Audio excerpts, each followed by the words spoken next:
فلاں کی امی. جیسے سیدہ عائشہ صدیقہ پاک کو تو کوئی اولاد نہیں تھی، اس کے باوجود بھی حضور علیہ السلام نے ان کی کنیت رکھی ان کے بھانجے کے نام سے. حضرت عبداللہ ابن زبیر رضی اللہ تعالیٰ عنہ کے کی وجہ سے، چونکہ عبداللہ بن زبیر بھانجے ہوتے تھے اور حضرت زبیر ان کے بہنوئی ہوتے تھے. حضرت اسما کے جو شوہر تھے وہ حضرت زبیر تھے، زبیر ابن عوام. اور زبیر ابن عوام وہ ہیں کہ یہ حضور علیہ السلام کے پھپھی کے بیٹے بھی ہیں، پھپھی ذات بھائی بھی ہیں اور ہم زلف بھی ہیں. ہم زلف کس کو کہتے ہیں؟ ہم زلف کہتے ہیں ساڑو کو. دیکھیے اچھے الفاظ کہنا سیکھے. ساڑو اور ہم زلف کتنا فرق ہے، کتنا فرق ہے.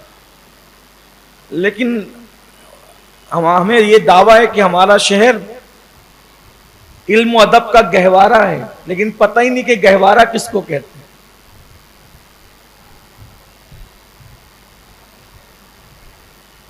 بہرحال اچھی اردو بولیں، اچھی زبان بولیں.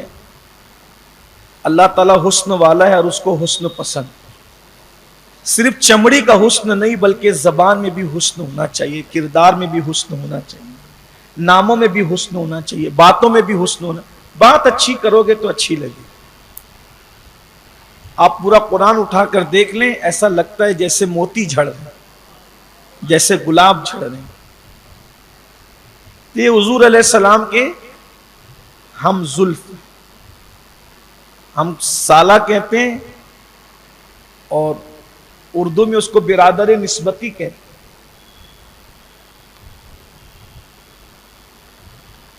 سیکھ لیں، اللہ کرے سیکھ لیں. بات دور نکلتی ہے، حضور کے دادا کا ذکر ہے، ورنہ کہاں سے بات کہاں چلے گی. تو عربوں کے یہاں کنیت سے پکارا جاتا. حضور علیہ السلام نے اماں عائشہ کی کنیت رکھی ام عبداللہ. امام حسین کو بھی کوئی حسین کہہ کے نہیں پکارتا تھا رب. ان کی کنیت تھی ابو عبداللہ. اسی لیے آج بھی آپ جائیں گے تو ان کے مزار پہ لکھا السلام علیکہ یا ابا عبداللہ. حضور اکرم صلی اللہ علیہ وآلہ وسلم کو بھی ابو القاسم کہہ کے پکارتے، یعنی اعلان نبوت سے پہلے کی بات. اسی طرح یہ ابو بکر نام توڑی ہے، یہ سیدنا صدیق اکبر کی کنیت ہے. ان کا نام بھی عبداللہ ہے. صدیق اکبر کا نام عبداللہ ہے، عبداللہ ابن عثمان. صدیق اکبر کا نام کیا ہے؟ عبداللہ ابن عثمان. لیکن لوگ اس کو بھی کہتے ہیں عبداللہ ابن ابو قحافہ. ٹھیک ہے، یہ ابو قحافہ بھی یہ کنیت ہے. ابا حفص یہ فاروق اعظم کی کنیت ہے. ابو الحسن یا ابو الحسن یہ مولا علی کی کنیت ہے. تو عربوں میں ایک کنیت کا رواج تھا، تو ان کی کنیت تھی ابو زہرہ. یہاں ایک بات آپ سیکھ لیں،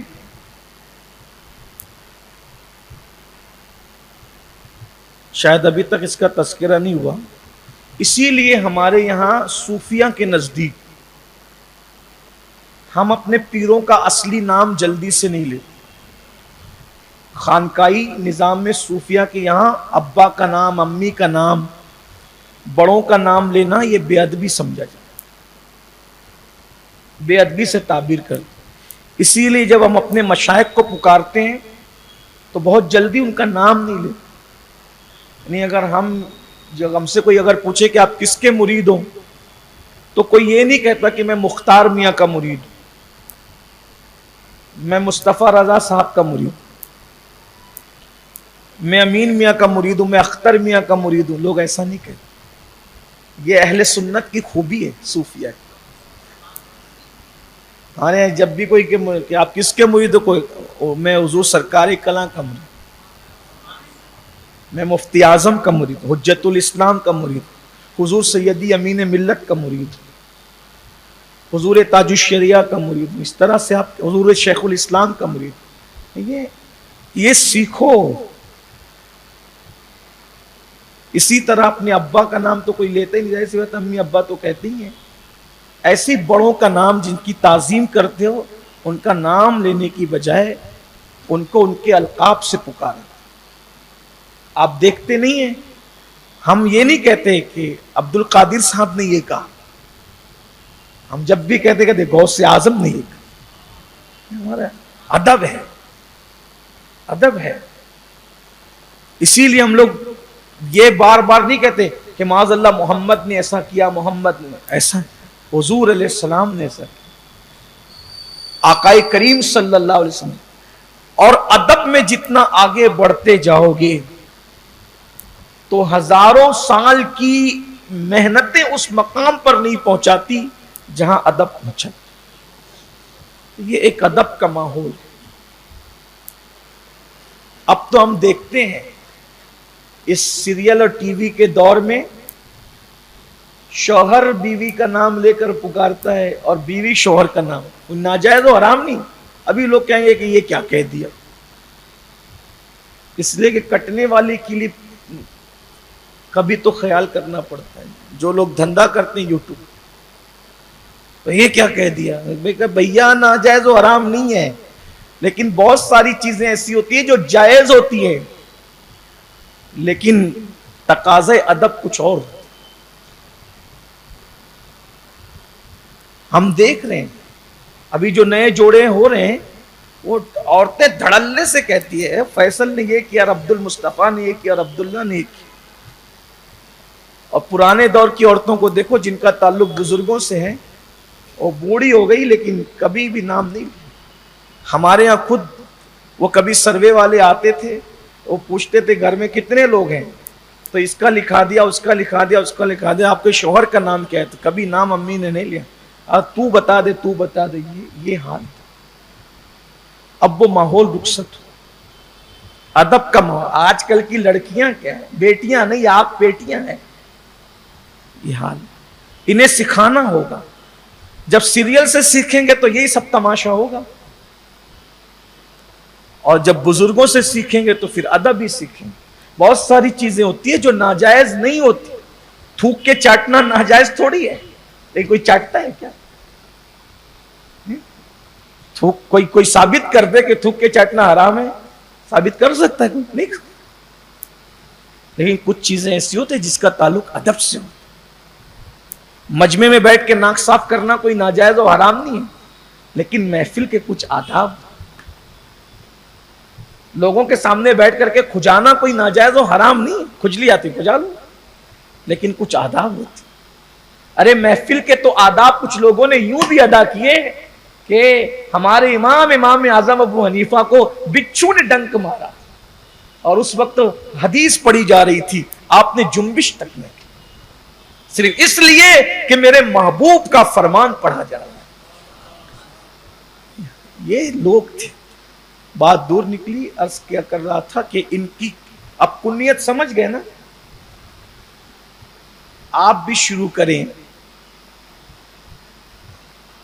ماحول بنائیں. دیکھیے برائی کی شروعات کچھ لوگوں نے کی نا، برائی کی شروعات تو برائی پھیلی. اب اچھائی کی شروعات کریں گے تو اچھائی بھی پھیلے گی. تو ان کی کنیت تھی ابو زہرا، اور ان کا لقب تھا کلاب. کلاب لقب کہتے ہیں جس سے انسان مشہور ہو جاتا ہے، اس کو لوگ اسی سے پہچانتے ہیں. کنیت اولاد سے چلتی ہے یا انسان کی کسی صفت سے چلتی. جیسے ابو ہریرہ، اب معاذ اللہ یہ تو نہیں کہہ سکتے نا کہ بلی کے باپ. کچھ لوگ اس کو گڑ دیتے ہیں. حضور نے بلی کا باپ نہیں کہا، اور اگر وہ بلی کا باپ بھی کہا تو اس کی کئی وجوہات. کنیت پہ بات آگے تو میں تھوڑا واضح کر دوں. بلی کا باپ کیوں کہا؟ کوئی بلی کا باپ ہونا بھی کوئی فضیلت ہے؟ اس کی کئی وجوہات ہے. اس میں سے ایک وجہ جو بہت خوبصورت ہے وہ آپ کو بتاتا ہوں. حضور اکرم صلی اللہ علیہ وآلہ وسلم سے صحابہ اتنی محبت کرتے تھے کہ حضور علیہ السلام کے بغیر نہیں رہتے تھے، یعنی ان کا اگر بس چلتا نا تو وہ حضور کے گھر میں بھی چلے جائیں، لیکن چونکہ ادب مانے تھا گھر میں جانے سے تو وہ چوکٹ تک رہتے تھے، اور جتنا حضور باہر رہتے تھے وہ ساتھ ساتھ رہتے۔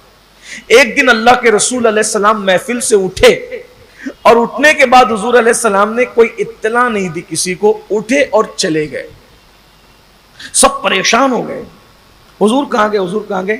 یہ حضرت ابو ہریرہ حضور کو ڈھونڈنے نکلے۔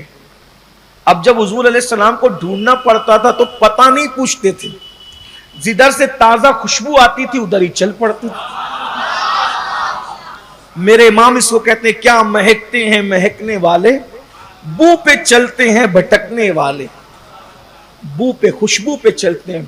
اور ایک مقام پہ کہتے ہیں بھینی خوشبو سے مہک جاتی ہے گلیاں واللہ، کیسے پھولوں میں بسائے ہیں تمہارے گیسے۔ تو ابو ہریرہ سرکار کو ڈھونڈنے کے لیے نکل پڑے، دیکھا کہ حضور علیہ السلام ایک انصاری صحابی کے باغ میں جا کے بیٹھے ہوئے، ادھر ادھر سے ڈھونڈا، دروازہ ملا نہیں، دبلے پتلے تھے، میانہ قد تھا، دبلے پتلے تھے، ادھر ادھر سے ڈھونڈا، دروازہ نہیں ملا۔ تو آپ نے اکثر دیکھا ہوگا باغوں کے اندر پانی کے لیے ایک نالی ہوتی ہے جس میں سے پانی آتا جاتا ہے۔ سرکار ابد قرار کے شوق میں اتنا بےتاب ہوئے کہ جب ادھر ادھر سے دروازہ کہیں نہیں ملا تو اپنے آپ کو سکیڑا، اور سکیڑ کر اس نالی سے گھس کے اندر داخل ہو گئے۔ یہ جو انداز ہے نا ایسے سکیڑ کر کے، تو سرکار نے مسکرا کے کہا وہ تو بلی کا ہی باپ نکلا۔ عام طور پہ دیکھتے ہیں نا ایسے، ہاں اور بھی کچھ وجوہات ہیں، وہ آپ سنتے ہیں، وہ اور بھی وجوہات، بلیوں سے پیار وغیرہ کا معاملہ، لیکن ایک وجہ یہ بھی بیان کی، یہ پھر آپ کی کنیت پڑ گئی، حالانکہ آپ کا اصل نام کیا ہے؟ عبد الرحمن۔ کنیت اتنی مشہور ہوئی بعض لوگوں کی کہ لوگ اصل نام ہی بھول گئے۔ عبد الرحمن نام ہے، پہلے عبد الشمس نام تھا، حضور علیہ السلام ایمان لانے کے بعد ان کا نام بدل کے عبد الرحمن کر۔ یہ میں نے آج بات اتفاق سے نکل آئی کنیت کی تو عرض کر دی۔ تو ان کا لقب ہے کلاب۔ کلاب ان کو اس لیے کہتے ہیں کہ یہ کتوں، کثرت سے کتے رکھتے تھے، شکاری کتے، کیونکہ جو شکاری کتے ہوتے ہیں وہ شکار کر کے لاتے ہیں، انہیں شکار کا بڑا شوق تھا حضرت حکیم کو، تو کثرت سے کتے، شکاری کتے رکھنے کی وجہ سے ان کو کلاب کہا گیا۔ ان کے بیٹے ہیں حضرت قصی، یہ میرے آقا علیہ السلام کے دادا ہیں حضرت قصی، ان کا ذکر کچھ تفصیل سے آتا ہے۔ قصی ان کا بھی لقب ہے، یہ قصی بھی کوئی نام نہیں، ان کا اصل نام ہے زید، اور یہ تقریباً 400 عیسوی کے آس پاس ان کی ولادت ہوئی ہے۔ یہ حضرت قصی جو حضور علیہ السلام کے داداؤں میں سے ایک دادا ہیں، ان کا ذکر آج کچھ خاص کرنا چاہتا ہوں، تھوڑا سا وقت لوں گا۔ اور یہ ایک انقلابی شخصیت ہے حضرت قصی۔ اسی قصی سے حضور مفتی اعظم رحمت اللہ علیہ کا ایک تصدیق والا فتویٰ ہے، جس کو حضور محدث کبیر علامہ ضیاء المصطفیٰ صاحب قبلہ مدظ اللہ العالی نے لکھا ہے اور تصدیق کی ہے حضور مفتی اعظم۔ تو وہاں سے مجھے یہ بات سننے کو ملی کہ انہی قصی کی اولاد کو قصائی کہتے ہیں۔ یہ ہے جو قصائی کہلاتے ہیں، ہاں قریش، جی اس کا ایک سبب۔ البتہ حضور مفتی اعظم نے تصدیق کے ساتھ یہ لکھا کہ یہ قصی کی اولاد کی طرف، پورا فتویٰ ہے وہ آپ وہاں دیکھ سکتے ہیں، لیکن میں اس کا ایک اشارہ دے رہا ہوں صرف، کہ صرف ان کی حرفت کی وجہ سے وہ سادات کے کفو نہیں ہو سکتے، یہ حضور مفتی اعظم نے اضافہ کر کے فتوے کی تصدیق کی۔ تو یہ قصی سے قصائی ہو گیا، اور لوگ اس قصائی کو آج گالی بنا چکے ہیں۔ تھوڑا اس کا احتیاط کرنا چاہیے.